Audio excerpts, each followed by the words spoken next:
Welcome to ಕಾಲೇಜಲ್ಲಿ ಬಂದಿನ episode. 9 ಗಂಟೆ ಇರೋ ಕಾಲೇಜ್ಗೆ 10 ಗಂಟೆಗೆ ಹೋಗಿ ನೋಡಿದ್ರೆ ನಮ್ಮ ಕಾಲೇಜಲ್ಲಿ ಇದ್ದಿದ್ದು ಬ್ಲಡ್ ಡೊನೇಷನ್ ಕ್ಯಾಂಪ್ ಆರ್ಗನೈಸ್ ಮಾಡಿದ್ದು NSS ಡಿಪಾರ್ಟ್ಮೆಂಟ್.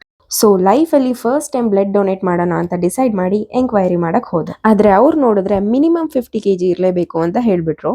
ಅವಾಗ ನನಗೆ ಜ್ಞಾಪನ ಬಂದಿದ್ದು ಒಂದೇ ಒಂದು ಡೈಲಾಗ್. ನೋಡಕ್ಕಾಗ್ದೆ, ನಗಕ್ಕಾಗ್ದೆ, ಅಳಕ್ಕಾಗ್ದೆ, ಬಾಳಕ್ಕಾಗ್ದೆ, ಸಾಯಕ್ಕಾಗ್ದೆ.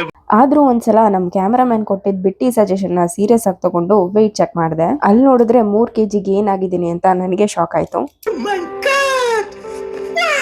ಸೊ ಮತ್ತೆ ಹೋಗಿ ಕೇಳಿದ್ಕೆ ಆಯ್ತು, ಬಟ್ ಹಿಮೋಗ್ಲೋಬಿನ್ ಟೆಸ್ಟ್ ಮಾಡಿಸು ಅಂತ ಹೇಳಿದ್ರು. ನಮ್ BCom ಸಿಲೆಬಸ್ ಅಲ್ಲಿ ಬರೋ 5th ಚಾಪ್ಟರ್ ತರ ಅಲ್ಲಿರೋ ಲೈನ್ ನ ಇಗ್ನೋರ್ ಮಾಡಿ ನಾನೇ ಸಪರೇಟ್ ಆಗಿ ಹೋದೆ. ಮೇ ಬಿ ನಾನು ಆ ಸ್ಕ್ಯಾಮ್ ಮಾಡಿದ್ಕೆ ಅನ್ಸುತ್ತೆ ನಂಗೆ ಈ ತರ ಆಗಿದ್ದು. ಮನೇಲಿ ಕೇಳೋದಲ್ದೆ ಅಲ್ಲಿ ಹೋಗಿ ಸೊಪ್ಪು, ಹಣ್ಣು, ತರಕಾರಿ ಚೆನ್ನಾಗಿ ತಿನ್ನು, ಹಿಮೋಗ್ಲೋಬಿನ್ ಕಮ್ಮಿ ಇದೆ ಅಂತ ಹೇಳ್ಸ್ಕೊಂಡ್ ಬಂದೆ. ಇದೇ ಬೇಜಾರಲ್ಲಿ ಡೊನೇಟರ್ಸ್ ಹತ್ರ ಒಂದ್ ರೌಂಡ್ ಹಾಕೊಂಡು ಕ್ಲಾಸ್ ರೂಮ್ ಕಡೆ ಹೋಗಿ ನೋಡಿದ್ರೆ ಓಹೋ, ಜನ ಸಾಗರ. ಅವ್ರ ಲಾಸ್ಟ್ ಬೆಂಚ್ ಅವರಂತೂ ಕೈಗೆ ಸಿಗ್ತಿಲ್ಲ. ಬಿಕಾಸ್ ಎಲ್ಲರೂ ಒಕ್ಯಾರೆನಾಗಿ ಹೋಗಿದ್ರು. ಇದಾಗಿತ್ತು ಇವತ್ತಿನ ಮಿನಿ ವ್ಲಾಗ್. Thank you.